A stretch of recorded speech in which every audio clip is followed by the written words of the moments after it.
If glass mousepads actually made you aim better, how come basically every pro player that you watch is still on cloth? Because I've been on a glass pad for a year now, tested like 8 of these things, and to be honest the answer to that question saved me from some really dumb purchases. And by the end of this video you'll know if glass pads even make sense for you, which one I'd buy again with my own money, and which popular one is straight up a waste. And it all starts with the fact that most people nowadays don't even know what a modern glass pad feels like. Most people hear glass mousepads and they imagine dragging a mouse on a literal window, or they think it's the same stuff as those old plastic hard pads from 2010. And that's exactly why so many of them buy the wrong thing or don't buy at all, because the pads nowadays have a coating, they have like an actual texture etched into the surface, so you still get the speed but there's something under the mouse now, it's not like ice skating. And since the surface is real, the next thing everybody wants to know if it makes your aim better, and to be honest no, it doesn't. What it does, it makes everything feel smoother and more consistent, so if you're the type that plays good when the setup feels good, that's your benefit, and honestly that's the whole benefit in my opinion. Now where that smoothness actually pays off is in tracking games, so Overwatch, Marvel Rivals, the Finals, Apex. Here tracking on a glass pad feels amazing, super constant, you're not fighting the pad anymore basically. But the same surface that helps you track much better in games like that punishes you in Valorant or CS, because every micro tremor that you got away with on cloth, glass shows it, and that thing where you press the mouse into the pad to stop it, it's gone. So your first 2 or 3 weeks are gonna be rough. Stopping on a glass pad felt like 40% worse for me at the start. Of course it's a completely made up number, that's just my feeling, but you get the point. So if it's not an aim upgrade, who's actually wasting money buying one? Because it's probably half the people watching this. So let's clear that up right here, because glass is not cheap and I'd rather lose you now than have you like comment in amount that you wasted $100. Now if you're a casual gamer or you're not really deep into this hobby, glass is not for you, because this thing needs babysitting. You're cleaning dust off daily, you're buying aftermarket skates, you're swapping those skates every few weeks, and all of that for what? Now if you're a competitive player, basically a sweat, somebody that actually grinds ranked for you, it comes down to what you actually play. If your games are like heavy tracking, so Overwatch, Apex, the final stuff where your crosshair is basically always moving, glass works and you're gonna enjoy it. But like I said, if you're on Valorant or CS, holding angle, static shooting, where one flicks this side around, think twice. And then there's the guy glass was basically made for, the over-optimizer setup dude, the guy that enjoys testing surfaces, wants speed above everything, and treats the desk itself as a part of the hobby. Now for that guy it's worth it, no discussions. But whatever type you are, before you buy anything, do this one thing first, because it saved me a lot of money and it's gonna save some of you. Put fresh skates on your mouse and wash your cloth pad. Like 80% of that new pad feeling comes from those two things, and they cost you like $50 instead of like 100. If after all of that you still want more speed, okay, now glass pad actually makes sense for you. But buying the pad is honestly the easy part, because nobody tells you what living with one of those looks like after like the first weeks. Because here is what your day one with glass actually looks like. You swipe it super fast, it's smooth, the pad looks sleek on your desk, you feel like you just upgraded your whole life. And then week 2 starts and the babysitting starts with it. Dust is the main one. On cloth, dust just like disappears into the pad and you never think about it. On glass, one single hair under your mouse sounds like you're dragging furniture. You hear it, you feel it in your hand, and mid-rank game, you're now the guy wiping his desk instead of playing. Then there's your actual hand, because the surface is hard and it's cold. And after a long session, you feel it in your wrist way more than on cloth. And if you sweat even a little bit, your arms start sticking to the pad. So on basically every glass pad that I tested, you end up buying a sleeve too. And then you have the edges. My first pad, the Wallhack SP-004, the edge was digging into my wrist bone so bad I genuinely thought about selling it. And they only fixed that properly on the SP-005. Now the flip side, and this is the part that kept me on glass, this surface does not age. So you buy it once and you never think about buying a new pad again, maybe like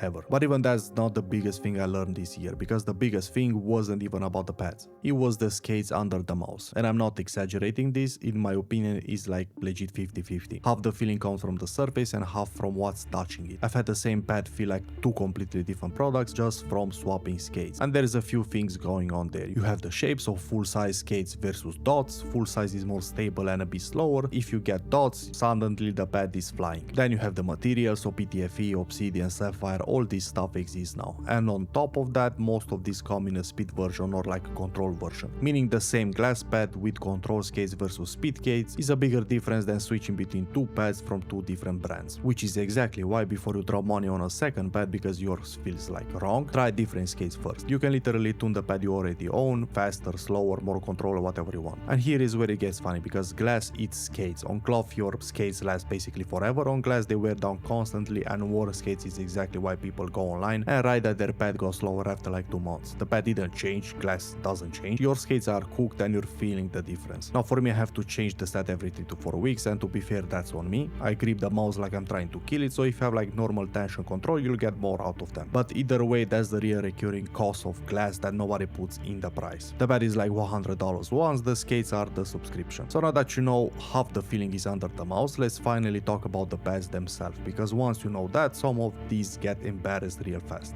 And before I go through them, one thing you should know about this market, because it changes how you look at every pad here. A lot of these glass pads, especially the smaller no-name brands and the new releases popping up every month, are literally the same surface from same factories in China. And I've talked with a lot of people in this space to tell you that's how it works. So when a pad costs doubles, you're usually not paying for better glass, you're paying for quality control, warranty, and a brand that actually answers when your pad arrives scratched. And keep that in mind for everything that follows. So let's start with the Wallhack SP-004. This was basically my first glass pad, and this is basically the honeymoon pad. The first swipe blows your mind, and then the edge starts digging into your wrist bone and the honeymoon is over. The SP-005 fixed exactly that, and honestly if you're buying your first glass pad, this is the one. They have stable quality control, big brand, they replace it if something is like wrong, and yeah, it's a bit more expensive, but you're buying this once in your life, so who really cares? Then I tested the GLSSWRKS Polarity, and this is the best value in glass right now, and by far to be honest. It's bigger, the surface has a bit more control than the SP-005, and it's the pad that tell most people to get if Wallhack price hurts. One warning though, I had both the white one and the black one, and with one of my mice the tracking was acting up on white. So some white units have issues with some sensors, not all of them, but if you're buying black is the safe pick. Now the CR005, basically the control glass from Wallhack. The one that's always sold out, the one everybody keeps hyping about. This is the biggest waste of money I tested to be honest. And I lasted like 2 days on it because the surface is not control, it feels like when you spill like Sprite on a table and it dries and everything is sticky. That's the feeling to be honest. Your mouse is glued to something super annoying. Now if you want actual control on a glass, the Polarity or the lock on Odyssey get you maybe like 30-40% toward that cloth feeling. And that's the realistic ceiling. You're never getting that press into the pad control on glass from any of them. Then there's the Razer Atlas Pro, the weird one, because it's not super wow for gaming, but it's super thin, it grips into the desk like crazy, and it's the only pad here that I could actually use without a sleeve. So if you want glass that behaves like a normal pad on your desk, that's the one. And also I use the Ohka XL. If you like anime, there you go, that's the pitch, that's the pad. So that's the market, but there is still the question this whole year was building to, which one actually stayed on my desk. So after 1 year of testing glass pads, the pad that is still on my desk is the SP-005 or the Polarity Black. They're not the fastest ones, not the most hyped ones, the one that I actually stopped thinking about, and that's the whole point. Because here is the truth about glass after a year, it didn't make me better at the game, and it won't make you better either. The whole category got popularized by big setup channels, and half the people buying glass are buying the flex, the minimalist desk, the look, which is fine, it does look sick, but let's call it what it is. Glass is nice to have, you buy it once, it feels the same forever, and if you can live with the skates, the dust and the sleeve, genuinely you'll never buy a pad again. Now if you're on a glass pad already, tell me in the comments which one and if you'd buy it again, and if you wanna see more about gaming peripherals, check out the next video.